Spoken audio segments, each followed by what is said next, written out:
While we have you in the neighborhood, make sure to ask a parent or guardian if you can hit that like and subscribe button so you'll know about all the fun geeky stories from GeekyJr. as they come out. Sesame Street, What Ernie and Bert Did on Their Summer Vacation, featuring Jim Henson's Muppets, by Patricia Thackray, pictures by Joe Mathieu, a Sesame Street Golden Press book, with voices and narration by SpeekyGeeky and GeekyJr's Mr. Geeky. One hot, steamy afternoon at 123 Sesame Street, Ernie sat looking through his collection of travel folders. He was trying to figure out where he and Bert should go for their summer vacation. Suddenly, Bert rushed in. He had just come from Benny's Bargain Basement and a sale on rubber thong beach sandals. "Guess what, Ernie?" shouted Bert. "I bought 3 thongs for the price of 1. Some terrific bargain, huh, Ernie?" "I guess so, Bert," said Ernie. "If you happen to have 3 feet. See, Bert, have you ever been to Walla Walla, Washington?" Only then did Bert notice that he was surrounded by a monumental mess. There were travel folders everywhere. "Ernie, explain this mess." "Mess? What mess, Bert? We have to decide where we're going on our vacation, don't we?" "Well, I've got a few places in mind, Bert." "I can see that, Ernie." Bert muttered as he waded through the sea of folders and sank into his favorite armchair. "Here's one that really sounds terrific, Bert. Ride a raft down the Saskatoon River. Thrills, chills, and spills. How about it, old buddy?" "Dangerous water sports have never appealed to me, Ernie." "Ride 'em, Ernie." "Help!" "Then how about this one, Bert? Experience the height of adventure. Mule trek across the far-off Himalayan mountains." "You know I can't stand heights, Ernie," said Bert, "and you won't catch me riding on some lumpy old mule. No, sir." "Take me to your leader." "Hee-haw! Take me home." "Would you like to hear my idea of a fun-filled vacation?" asked Bert. "I'm all ears, Bert." "A week in Lockjaw, New Jersey," Bert announced. "What's there?" said Ernie, already sorry he asked. "Rhonda's Rest Resort, which is just down the road from the Acme Bottle Cap Manufacturing Company," answered Bert. "Gee, Bert, I know you're really crazy about bottle caps, but..." "And that's not all," Bert continued excitedly. "Every Friday night, Rhonda gives a talk on the feeding habits of the rare lockjaw pigeon." "I don't know how to break this to you, old buddy," said Ernie, "but pigeons are, well, they're kind of boring." Bert's face fell. "To me, Bert, only to me," Ernie quickly added. "Gee," said Bert sadly, "for 2 old buddies, we don't have very much in common, do we?" "Oh, I wouldn't say that, Bert. We both like peanut butter sandwiches. Cheer up, I've got lots more ideas." In Bert's head, welcome to Lockjaw, New Jersey. "Fascinating. Fascinating, Ernie." And where did Ernie and Bert finally decide to go? Why, the very same place they went to last year and the year before that, the seashore. "You and Rubber Ducky can ride the waves in your rubber raft, Ernie," suggested Bert. "Right, old buddy. And you can comb the beach for rare bottle caps," said Ernie. "So let's get packing." Suddenly, Ernie began racing around the apartment, madly emptying closets and drawers. Bert couldn't believe his eyes. Ernie was packing everything in sight. His miner's helmet, his ski poles, the moose head, his hockey stick. "Ernie," said Bert. "you don't need all this stuff." "You never know, Bert. You just never know," Ernie replied. "Come on, Ernie," cried Bert. "you can't possibly use a hot water bottle at the beach." "You never know when it might come in handy, Bert." "Ernie, you're packing everything but the kitchen sink." "Sorry, Bert, but there's no room for the sink. Not if we're taking the living room rug." Ernie and Bert piled all their things into their car, and they were off. Bert was at the wheel. Ernie sat beside him, strumming his ukulele. "This is the life, old buddy," said Ernie. "I can feel that warm, silky sand between my toes already." I hope it doesn't rain like last year," Bert said cautiously. "Not a chance," said Ernie. They were cruising merrily down Route 456 when, all of a sudden, they heard the most awful sputtering and hiccuping noises. "Wow, that's some ruckus your stomach's making, Bert," Ernie observed. "Sounds like you forgot to eat your oatmeal this morning." "It's not me, Ernie. It's the car. It's out of gas," Bert said, pulling over to the side of the road. "Gee, Bert, you forgot to fill the old tank, huh? Tisk, tisk." "I forgot. Now, just a minute. You were the one who said, 'I'm going to fill her up, Bert.' Right, Ernie? That's exactly what you said." Right, Bert. But I was talking about my hot water bottle. Oh no, I don't believe it, groaned Bert, beating his head on the steering wheel. Don't worry, Bert. I'll take care of everything, said Ernie, jumping out. Ernie, now what are you doing?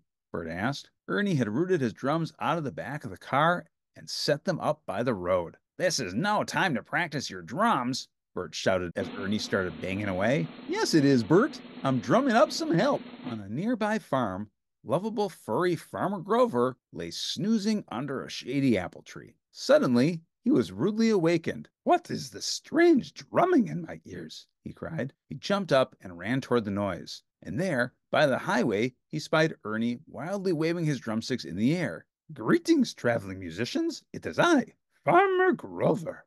You are making such beautiful music that I want to play too. Please do not go away. I will run and get my cute little instruments and be back in 3 squiggles of a pig's tail. Then, without giving them any time to explain, Farmer Grover was off like a shot. Soon he was back with his instrument, which looked very much like an old washtub. Do you know my favorite song, Old MacDonald Had a Farm? Farmer Grover asked. Sure, said Ernie, starting to pound out the rhythm. Farmer Grover began to plunk along. Wait, what about the car? Bert shouted over the racket.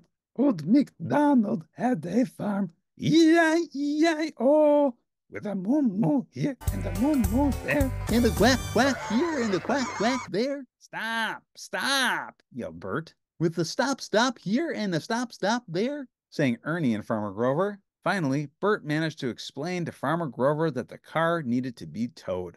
I would be happy to tow you any place you want with my cute little orange tractor, said Farmer Grover.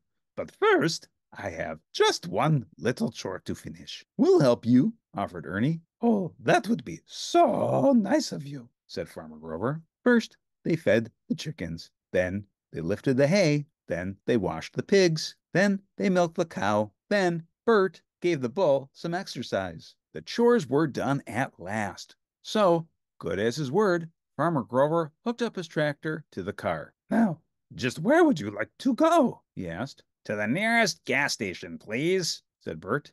In a flash, Farmer Grover jumped off the tractor and ran into a little shed nearby. When the door swung open, there stood Mechanic Grover next to a little gas pump. Welcome to Grover's Little Gas Station, he announced. You mean there was gas right here all along? Groaned Bert. Why didn't you say so in the first place? Cried Ernie. Oh, I am sorry, said Grover, but you did not ask. Now fill her up.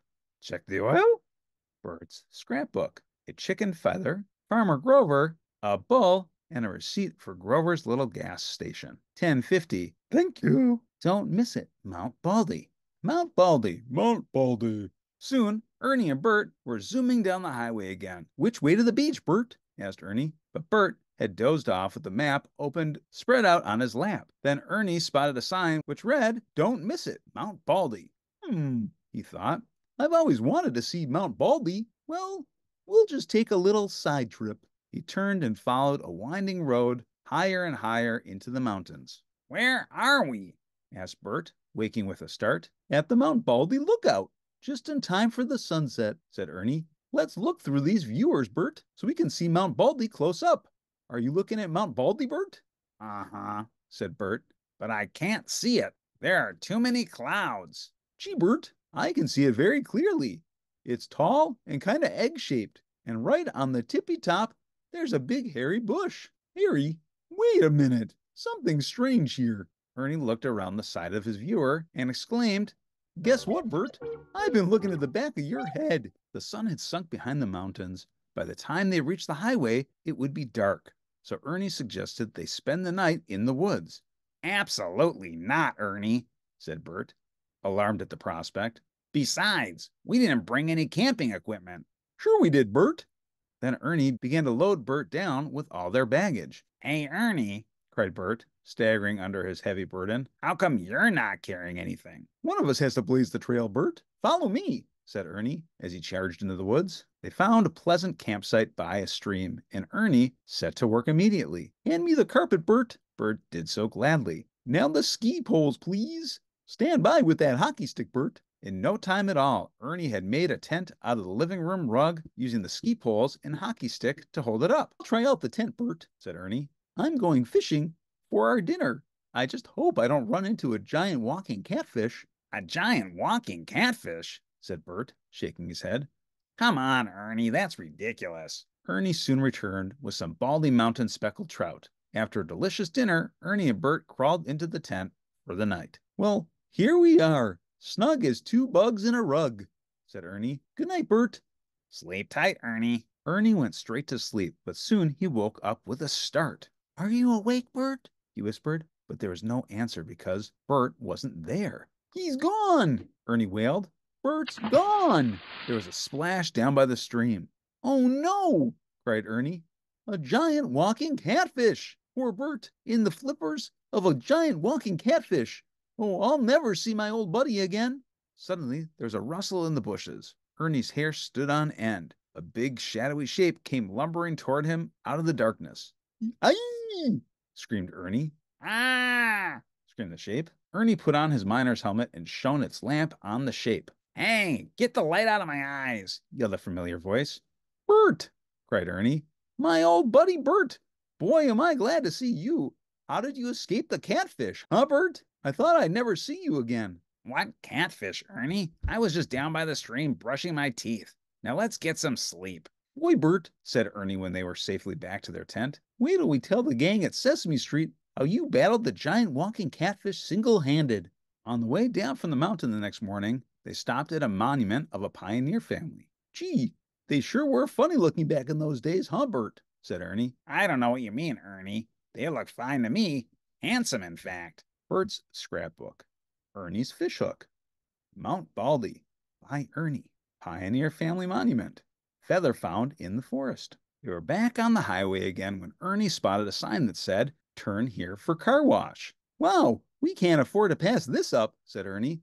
"Roll up the windows, Bert. We're driving through." "Wait, Ernie, I think we've forgotten something." Bert shouted as a huge bristly brush ran over the top of his head. "Hold on, Ernie, the top is down." But it was too late. The next thing they knew, they were up to their necks in soapy water. "Look at it this way, Bert," said Ernie as they drove out the other end. "There's nothing like a brisk cold shower first thing in the morning." "Ernie," said Bert. "I think I'd like to drive now." Bert had been driving for some time when Ernie noticed a strange change in the scenery. Bert, I think we've taken a wrong turn somewhere." "Don't bother me when I'm driving, Ernie." "But, Bert, this looks like Africa." "When I'm at the wheel, I don't play silly games, Ernie. I keep my eyes on the road." "Look, Bert," said Ernie. "There's a hippo." "Sure, sure," said Bert, still staring straight ahead at the road. "Look, a giraffe!" Ernie cried. "Oh, yeah? And I suppose there's an orangutan, too." "Right, Bert. How did you know?" Even Ernie didn't know that a lion had jumped into the back of the car and was having a wonderful time looking through Bert's binoculars. Suddenly, the lion spotted the big moose head beside him. With a frightened roar, he leapt out of the car. "What was that?" shrieked Bert, finally looking around. "Ernie," he cried. "we're in a jungle. Help!" "That's what I've been trying to tell you, Bert." Bert stepped on the gas, and they zoomed out of there as fast as they could. "You are now leaving Jennifer's Drive-In Jungle. Come again." It had been an exhausting morning, so they decided to stop for a snack at a diner called Colonel Mustard's Last Stand. Bert had a bowl of lukewarm oatmeal and Ernie had pancakes. Later, they stood under the statue of Colonel Mustard. "Isn't he a handsome fellow?" Bert remarked. "Look," said Ernie, pointing up to a sign in the Colonel's hand. "The sign says it's only 5 miles to the beach. Let's get going." Finally, they arrived at the beach. Bert put on his rubber thongs, and he and Ernie climbed over a high dune. There, at last, was the sparkling ocean. "Looks just like the picture in the travel folder, huh, Bert? This is a peach of a beach." Bert looked around for signs of rain. There were none, so he carefully spread his beach towel on the sand. "Ah, peace and quiet. Nothing to do but watch the waves." He sighed contently. "See, Bert, want me to make you a sand castle?" Ernie asked. "I want to take a long nap, Ernie," yawned Bert. "Fine, you do that, old buddy, and by the time you wake up, the sandcastle will be all done." When Bert woke up, he found that he was buried in a huge pile of sand with only his head sticking out. "Ernie, what's going on here?" he bellowed. Ernie was busy digging a moat around Bert. See, I made you a sandcastle, Bert. Now I think I'll go and get some hot dogs and soda pop. See you later, Bert. Ernie, get me out of here, yelled Bert. I don't want to be a sandcastle. I want some lunch. Ernie, come back. My nose itches. Ernie, I think it's going to rain. Finally, Ernie returned with the hot dogs and soda. I see you've made a feathered friend, Bert, Ernie observed. Sorry to be so long, but there was a big line at the hot dog stand. It's starting to rain, Ernie, moaned Bert. Don't worry, Bert, said Ernie. I'll take care of everything. He pitched a beach umbrella over Bert's head and sat under it with him. Gee, said Ernie, handing Bert a figgy fizz. Isn't this fun? Aren't you glad we decided to come to the beach?